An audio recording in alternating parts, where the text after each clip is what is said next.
സൊഹർ കോട്ടയിലെ കാഴ്ചകളൊക്കെ കണ്ടിറങ്ങുമ്പോൾ ഏകദേശം 1 മണിയായി, ഉച്ചയ്ക്ക് 1 മണിയായി. അപ്പോൾ നല്ല വിശപ്പായി. അപ്പോൾ നമ്മൾ ഫുഡ് കഴിച്ചിട്ട് ബാക്കിയുള്ള കാഴ്ചകൾ കാണാമെന്ന് പറഞ്ഞിട്ട് സൊഹറിലെ തന്നെ ഏറ്റവും തിരക്കുള്ള ഫേമസ് ആയിട്ടുള്ള വെജിറ്റേറിയൻ ഹോട്ടലാണ് വസന്തഭവൻ. വസന്തഭവനിൽ പോയിട്ട് നല്ല വെജ് മീൽ കഴിച്ചു. നല്ല വെജിറ്റേറിയൻ ഫുഡായിരുന്നു. വെജ് ഫുഡൊക്കെ നോക്കുന്ന ആൾക്കാർക്ക് വസന്തഭവൻ നല്ലൊരു ഓപ്ഷനാണ്. അത് ഞാൻ പറയേണ്ട കാര്യമില്ല, വസന്തഭവൻ അവരുടേതായിട്ടുള്ള ഒരു ക്വാളിറ്റി ഉണ്ട്. അപ്പോൾ എന്തായാലും ഫുഡൊക്കെ കഴിച്ചിട്ട് നമ്മൾ പിന്നെ പോയതെന്ന് പറഞ്ഞാൽ സൊഹറിലെ മറ്റൊരു അട്രാക്ഷനാണ് സുൽത്താൻ ഖാബൂസ് മോസ്ക്. സൊഹറിൽ അങ്ങനെ ഒരുപാട് കാഴ്ചകളൊന്നും കാണാനില്ല, ബീച്ചുകൾ അങ്ങനെയുള്ള സംഭവങ്ങളാണ് ഏറ്റവും കൂടുതലുള്ളത്. പക്ഷേ ഒരു നിർമ്മിതിയായിട്ടൊക്കെ പറയാനാണെങ്കിൽ സൊഹറിലെ ഏറ്റവും വലിയ മനോഹരമായിട്ടുള്ളൊരു മോസ്കാണ് സൊഹർ സുൽത്താൻ ഖാബൂസ് മോസ്ക്. ഇതിനൊരു പ്രത്യേകത ഉള്ളതെന്ന് പറഞ്ഞാൽ നമ്മുടെ ഉസ്ബെക്കിസ്ഥാൻ വീഡിയോ കണ്ട ആൾക്കാർക്കറിയാം, ഉസ്ബെക്കിസ്ഥാനിലെ ബിബി ഖാനം മോസ്ക് അതേ രൂപത്തിലാണ് ഈ സുൽത്താൻ ഖാബൂസ് മോസ്ക് നിർമ്മിച്ചിട്ടുള്ളത്. ബിബി ഖാനം മോസ്കിന്റെ ഏറ്റവും വലിയ പ്രത്യേകത എന്ന് പറഞ്ഞാൽ അതിന്റെ ഡിസൈനാണ്. ടോർക്കോയിഷ് കളറിലുള്ള ടൈൽ വെച്ചിട്ടുള്ള ഒരു നിർമ്മിതിയാണ്. ബിബി ഖാനം മോസ്കും താജ്മഹലുമായിട്ടുള്ള ബന്ധമൊക്കെ നമ്മുടെ ആ ഉസ്ബെക്കിസ്ഥാൻ വീഡിയോയിൽ ഞാൻ വിശദമായിട്ട് പറയുന്നുണ്ട്. അപ്പോൾ അത് കണ്ടിട്ടില്ലാത്ത ആൾക്കാർ, ബിബി ഖാനം മോസ്കിനെ പറ്റി ഒരുപാട് ഡീറ്റെയിൽസ് അറിയാൻ താല്പര്യമുള്ള ആൾക്കാർക്ക് ആ വീഡിയോ പോയി നോക്കിക്കഴിഞ്ഞാൽ ഡീറ്റെയിൽ ആയിട്ടുള്ള ഒരു വീഡിയോ എൻ്റെ പേജിൽ കിടപ്പുണ്ട്. 2016 സൊഹറിൽ നിർമ്മിച്ച ഒരു മോസ്കാണ് സുൽത്താൻ ഖാബൂസ് ഗ്രാൻഡ് മോസ്ക്. അപ്പോൾ ഈ വീഡിയോയിൽ ആ മോസ്കിന്റെ വിശേഷങ്ങളാണ്. നമുക്ക് എന്തായാലും നേരെ വീഡിയോയിലോട്ട് പോകാം. അപ്പോൾ എല്ലാ കൂട്ടുകാർക്കും ഈ പുതിയ വീഡിയോയിലേക്ക് സ്വാഗതം.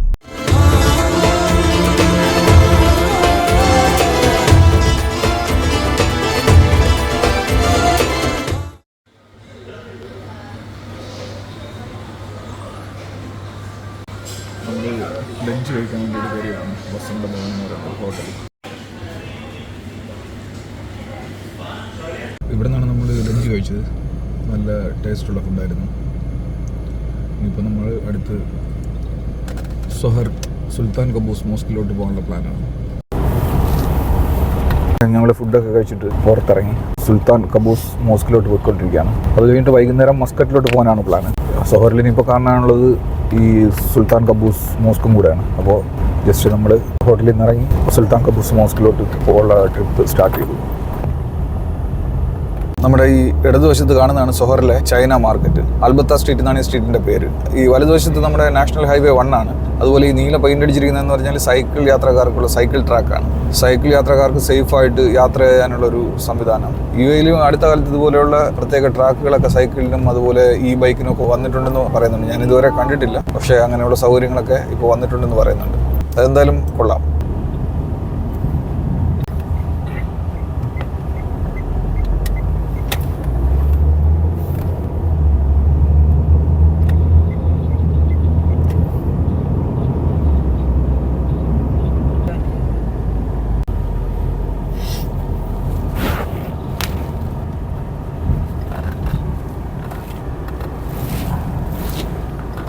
നമ്മൾ സുൽത്താൻ ഖാബൂസ് മോസ്കിൻ്റെ കോമ്പൗണ്ടിലെത്തി. നമുക്കിവിടെ പാർക്ക് ചെയ്യാം.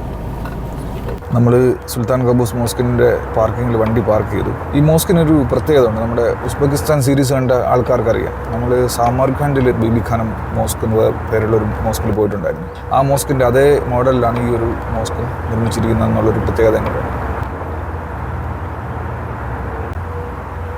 4 വലിയ മിനാരങ്ങളുണ്ട്. ഇത് ഒരു മിനാരമാണ്. ഈ കാണുന്ന വേറൊരു മിനാരമാണ്. ബിബി ഖാനം മോസ്കിൻ്റെ അതേ ഡിസൈനിലാണ് ഈ ഒരു മോസ്കും നിർമ്മിച്ചിട്ടുള്ളത്.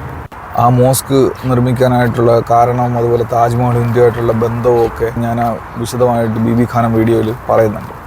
നമ്മൾ പടിക്കെട്ട് കയറി ഗേറ്റിൻ്റെ അടുത്തെത്തി. ഈ ഡിസൈൻ്റെ ഒക്കെ ഭംഗിയുണ്ട്. ഈ കാണുന്ന ഓരോ കളറിലുള്ള ഡിസൈനുകളും വേറെ വേറെ മാർബിളുകളാണ്. അതിങ്ങനെ കട്ട് ചെയ്തിട്ടാണ് ഈ ഒരു ഡിസൈൻ ഉണ്ടാക്കിയിരിക്കുന്നത്. അത് തന്നെയാണ് ഈ ഒരു കമാനത്തിൻ്റെ പ്രത്യേകത. നമ്മൾ മോസ്കിൻ്റെ ഉള്ളിൽ കയറി. ഈ ബ്ലൂ ടർക്കോയിഷ് കളറിലുള്ള ഒരു ഡിസൈൻ തന്നെയാണ് ഈ മോസ്കിൻ്റെ ഒരു പ്രധാന പ്രത്യേകത, ഒരു പ്രധാന ആകർഷണവും അത് തന്നെയാണ്.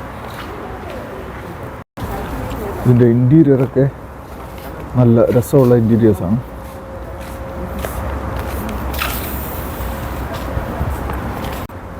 ആ ഭാഗത്താണ് പ്രധാനമായിട്ടുള്ള പ്രാർത്ഥനാ സ്ഥലം.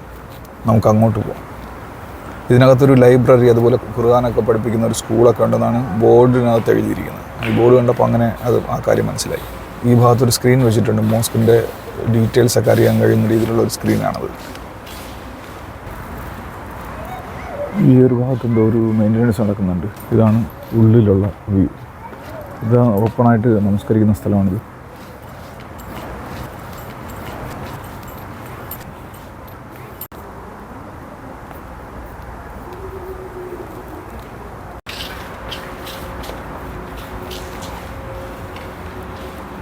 മകുടത്തിൻ്റെ ഭംഗിയുണ്ട്. ശരിക്കും ആ കളറിൻ്റെ ഒരു കോമ്പിനേഷനാണ് ഈ ഡോമിന് ഇത്രയും ഭംഗി കൊടുക്കുന്നത്.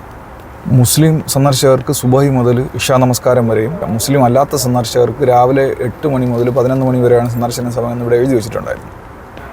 അങ്ങനെ മോസ്കിലെ കാഴ്ചകളൊക്കെ കണ്ട് ഇനിയിപ്പോൾ നമ്മൾ നേരെ മസ്കറ്റിന് പോവാണ്. അതിനിടയിൽ 1-2 ഫോർട്ടുകളുണ്ട് പോകുന്ന വഴിക്ക്, അത് കാണണമെന്നുണ്ട്.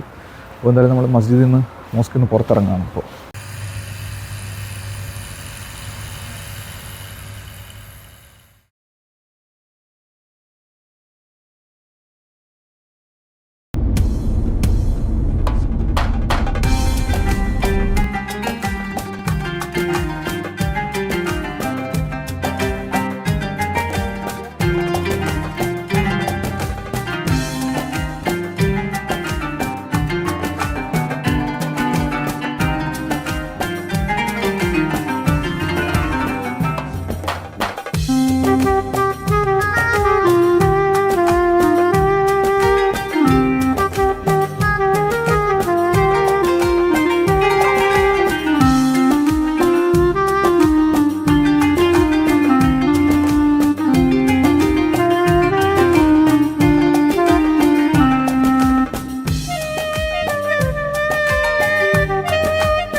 സൊഹറിലെ വിശേഷങ്ങൾ ഇവിടം കൊണ്ട് അവസാനിക്കുകയാണ്. ഇനിയും കുറേ കാര്യങ്ങളൊക്കെ കാണാനുണ്ട്. എന്തായാലും സൊഹറിലോട്ട് ഇനിയും യാത്രകളുണ്ടാവും. ആ യാത്രകളിൽ സൊഹറിൻ്റെ കൂടുതൽ വിശേഷങ്ങൾ കാണാം. അപ്പോൾ നമ്മൾ തൽക്കാലം സൊഹറിൻ്റെ കാഴ്ചകൾ ഈ ഒരു സീരീസിൽ ഇവിടെ തീരുകയാണ്. UAE-യിൽ താമസിക്കുന്ന ആൾക്കാർക്ക് വളരെ പെട്ടെന്ന് എത്തിപ്പെടാൻ പറ്റുന്ന ഒരു സിറ്റിയാണ്, ഒരു പട്ടണമാണ് സൊഹർ.